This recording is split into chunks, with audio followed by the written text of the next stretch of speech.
Welcome to Blizzard Fire. We hope this video helps fire up your solution.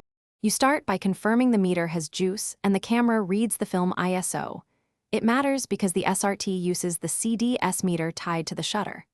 Once done, load the 35mm film and thread the leader into the K-cup spool, then advance until sprockets catch and the frame countermoves. Make sure to set the shutter speed for handheld shooting, 1/60th to 1/125th, and pick a mid-aperture like f/5. 6. This gets you ready to compose and meter accurately. Now you handle exposure using the built-in TTL meter. The camera's needle indicates correct exposure for the lens aperture and shutter combination. You can work in an aperture priority workflow by selecting your desired f-stop, depth of field, and then rotating the shutter dial until the meter needle centers. Once the needle is centered, you'll have a correct exposure. For high-contrast scenes, bracket shots or apply one-stop compensation by shifting shutter or aperture slightly. Finish each frame cycle by advancing the film lever fully. This cocks the shutter and prevents blank exposures.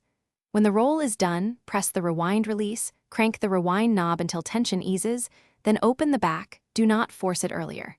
If you notice odd meter readings or flicker, stop and check the meter cell, clean battery contacts, or switch to a handheld meter.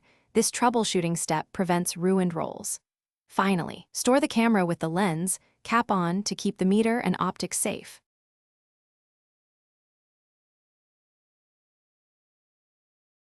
Thanks for watching. If you found this helpful, don't forget to like and subscribe.